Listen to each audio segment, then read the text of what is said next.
Now we are ready to begin the next great chapter of American space exploration. This is a very important day. This is a very important gathering.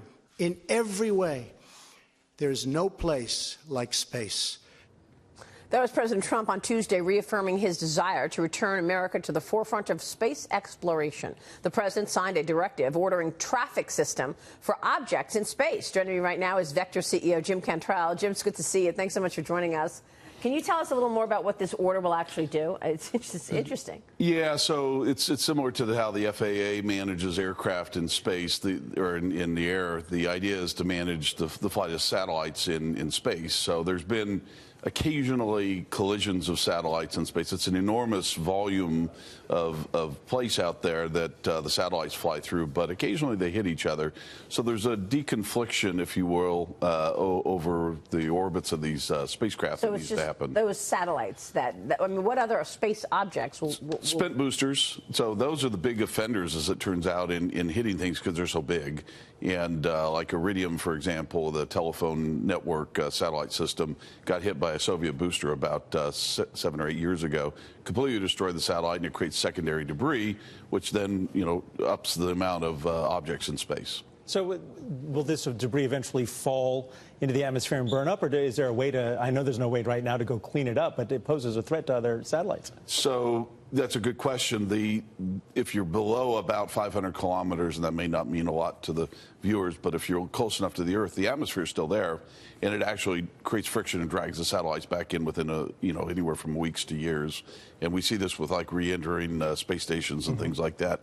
But if you're up high enough, it'll stay up for hundreds of years. So that's what people really worry about. And there's some orbits that are very populated that you really have to worry about, where you've got weather satellites and things like that. That is fascinating.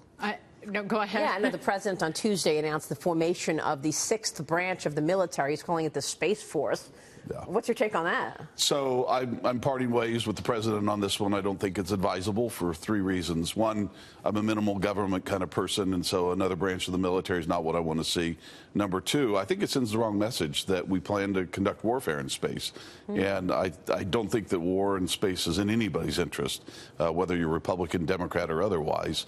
And then the third reason really is it's already being done by the Air Force and the other services. So I don't understand the motivation for it. Maybe Mr. Trump could explain it to me, but I don't see it. I'm fascinated right now that there's a lot of criticism of the president making this kind of announcement, saying that it seems like he wants to go back in time when what showed American greatness was having a great, we're going to go to the moon, rather than looking at the future. But at the same time, this is the future. A lot of people are saying going to space is the future, going to the moon, being able to do business in these different kinds of ways. How do you react to people saying this is a nostalgic move versus a future-focused move? Well, they're either being disingenuous or they don't understand. So the fact is, as you say, that space is one of our future economies, and depending on whose numbers you believe, it's a multi-trillion-dollar economy over the next few years. Right now, it's already $500 billion in the economy. So the fact that we want to go back to the moon is really more the aspiration of humanity to explore. There's not an economic incentive today to do that. But the Chinese are going to go to the moon in the next couple of years, but we've got a private space industry which surpasses the rest of the world. I don't think anyone else has a private space industry. Isn't that where we should be directing, our future? I mean, Elon Musk and then the other, Jeff Bezos, yeah, that's the future, is it not? I agree, and I actually believe that human exploration of the cosmos should also be open to private people, as President Trump said, the billionaires love rockets. So both Elon and Jeff Bezos are going to go there, and that's appropriate. That's how North America was settled hundreds of years ago. Great stuff, Jim. Good to see you. Thank you. Thanks good so much for joining us this morning, Jim Cantrell there.